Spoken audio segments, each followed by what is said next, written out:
Okay. Chart.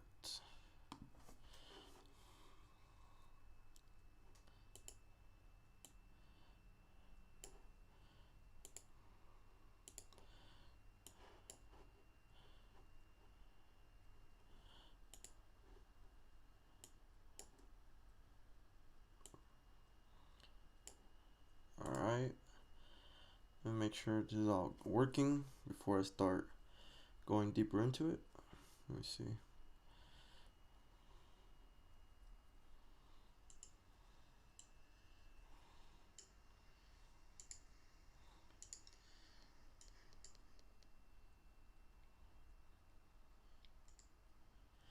Alright, so now that we're getting started, you can go ahead and drop any stocks that you would like broken down right here or in the comment section. So, so let's take a look at the stocks that I usually look at and just usually trade. So for any of you guys who aren't watching this live, you guys can go ahead and watch it back like always, to see what's going on for this week. So first, I'm gonna start off with the ETF and its future, TQs, SQs, and NQ. So first of all, looking at the NQs, remember it's correlating with the Nasdaq. So what does that mean? That means as the overall stock market does well, this thing continues to rise. And people who for those of you guys who are in my course, you guys will have a video linked down below later explaining as to why this has continued to nonstop just completely rise and break new highs.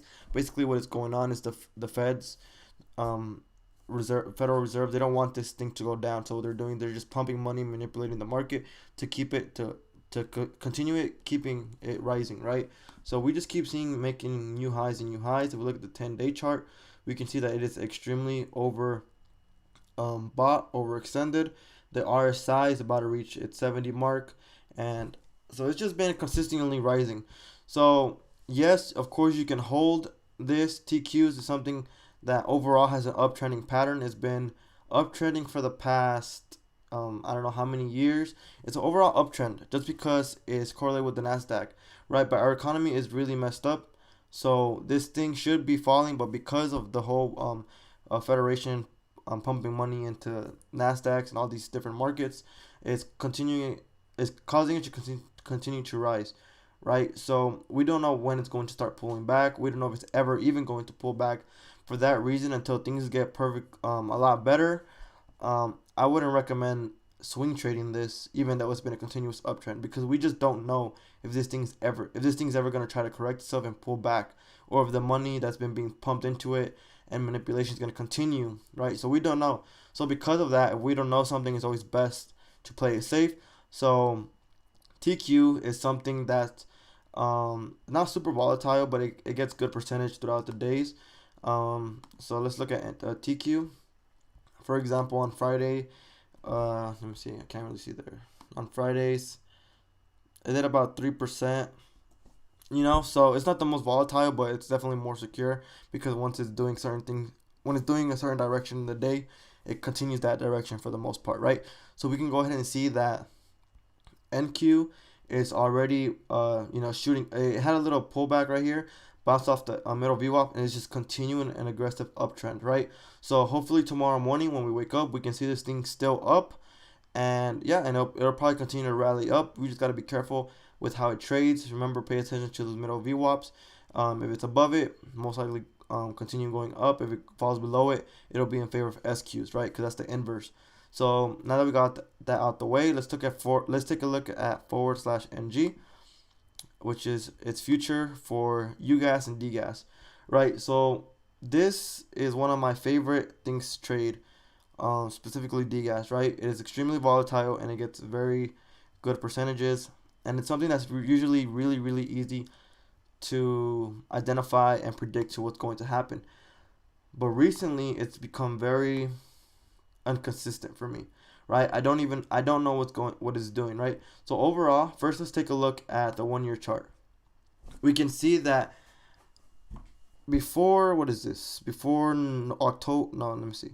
That's November. So before November, it was at this place where it was kind of consolidating from here to here, and now we've been on a consistently downtrending, right?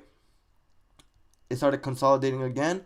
Consolidation usually means a change of pattern, and now we've been pushing up above this middle VWAP on the 1 year chart, right? So seeing that /NG, we zoom into the 180 days. We can see that before its high was at, what's resistance was at, about 2.0, and its support was around the 1.5 area, and it was consolidating there for a long time. We finally broke that 2.0 area on NG. It made new highs, and now it came back down, and it's below the EMA line, right? So what I predict is going to happen is we can see here that the SMA rejected it again, consolidated for a little bit, and now we are trading above it. And if we already look at it, we zoom in, the MACD is already starting to reverse. The RSI is extremely oversold, and we can see like a green candlestick already showing, right? So if this thing tomorrow starts to uptrend and pushes up above this EMA line, that means the SMA line is acting as a support, and we can see it start making new highs and change its overall direction. If not, this thing could come back down. If it breaks below the SMA, then it will continue possibly its old pattern and come down to the 1.5 area. So overall, it's very unpredictable. I don't know what it's doing anymore. I'm not feeling so comfortable trading it as much anymore, so I might start switching over maybe to something more that has more clarity, like TQ. But I'm just overall gonna be waiting and seeing what type of pattern it starts creating. So for those of you guys who are maybe swing trading this, be more careful, because we don't know which direction it's gonna go. As far as day trades, usually tends to follow a certain direction throughout the day, so just pay attention to that, right? So now let's take a look at Tesla. So Tesla is just, it's just been ripping it, making crazy highs. It's now above this EMA line after dropping aggressively. I think it's going to try to recover back to this $87 mark. It is a little bit on the overbought side. The MACD isn't super high, but it is on the overbought side, so we can still see it pull back. Maybe this thing will pull back to the maybe $800 mark, so maybe it'll drop like $20 to the EMA line before it continues to rally up. And maybe it'll rally up to its old resistance, which was at 875, right? It's about let me see how it's about 8%, right? So for those of you guys who want to invest in Tesla, I just love Tesla overall. I think it's an amazing company to invest in. And then before I continue this, remember guys, you guys can drop any stock that you guys want to see broken down. But overall, I know a lot of you guys trade the same thing I trade, so maybe you guys don't even need anything additional to this. So now after that, I'm gonna go ahead and take a look at Shop, because Shop has been getting my attention. So just as before, it had an extremely aggressive just push up. It was just pushing up above this EMA. I predicted this consolidation acting as a pullback. It pulled back, and because of its earnings expectations, it just started shooting up like crazy. Right now, what it's doing, it came back and it's just riding this EMA line. So it's at a very critical point, right? That's why I put this little support line right here. Basically, it's about $700, maybe. I mean, if you want to be precise, it's at, let me see, 706, right? So that's where the EMA line. So if this thing drops below this EMA line, we can see this thing just come back down a little bit more. Possibly its old resistance, which, let me see.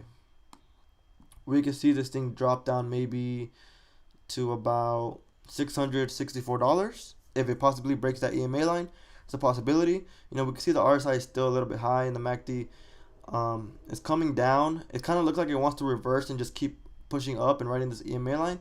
So that's the thing that we need to be careful with, right? Because we don't know if this thing is going to break the EMA line or continue to uptrend.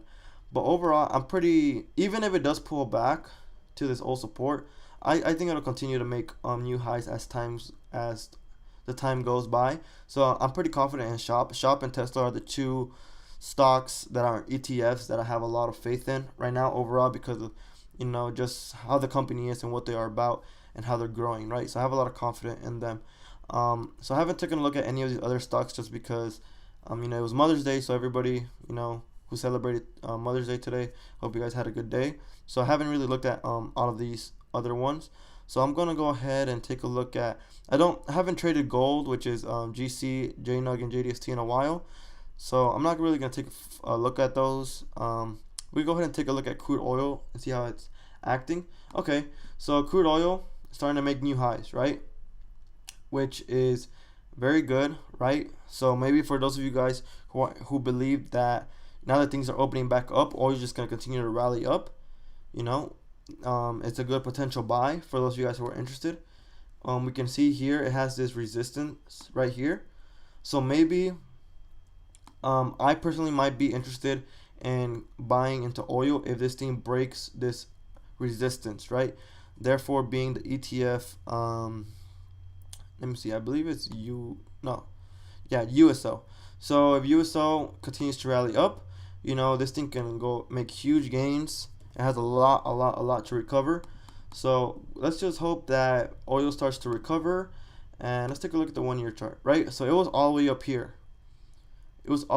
So if this thing actually starts to recover anywhere near maybe this SMA line, that's a $250 percentage, return, which is crazy. So so it's right at that EMA line also. So we just got to be careful and see how oil continues to act, right?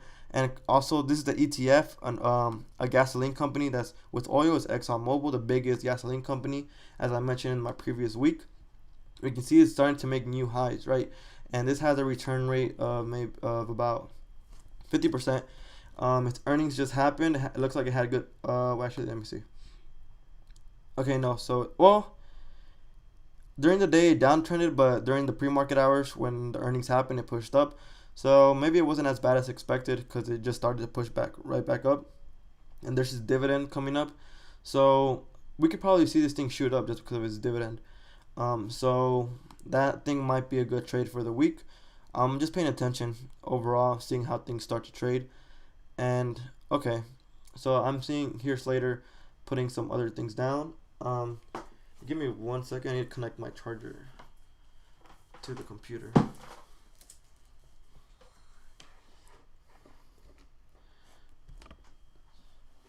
Okay, there we go.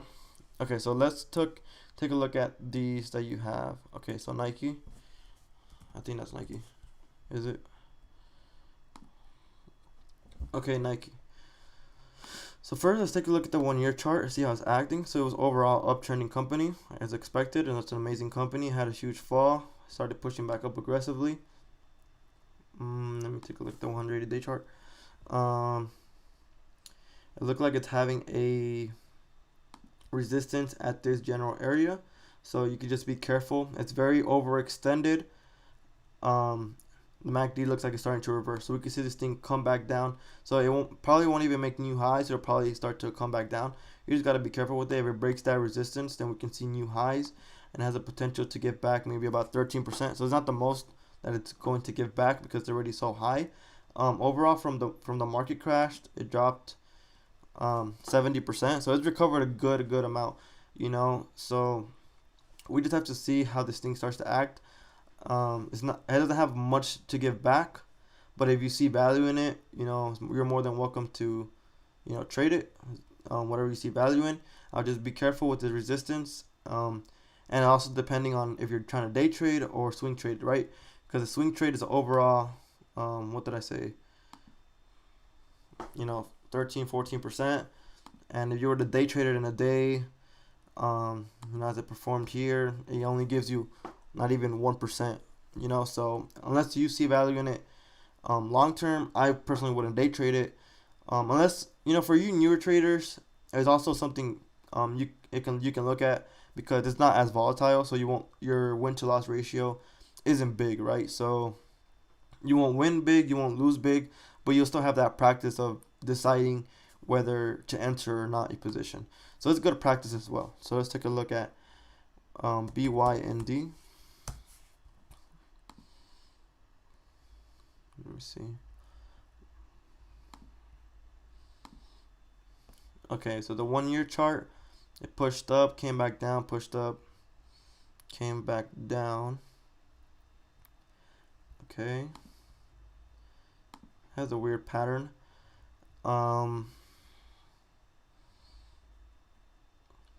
Okay, so it's aggressively, that's 41%. It's been, and how much does it, let me check how much it trades on the day. Whoops.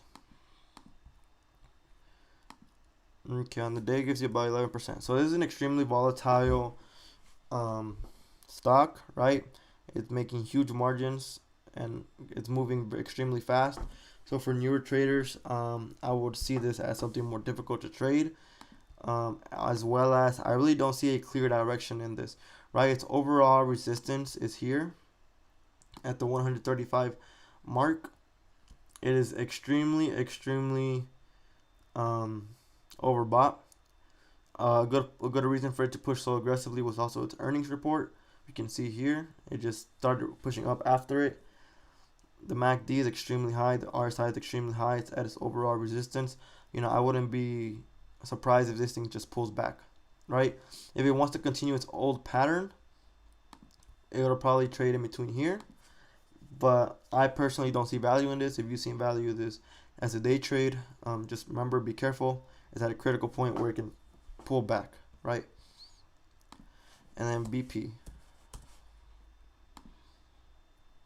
Alright, so BP, let's see. So 1 year. Okay, so it's been trading. It was trading up here. Basically, market crash, it pushed up, and now it's kind of consolidating. So basically, same as the oil and ExxonMobil.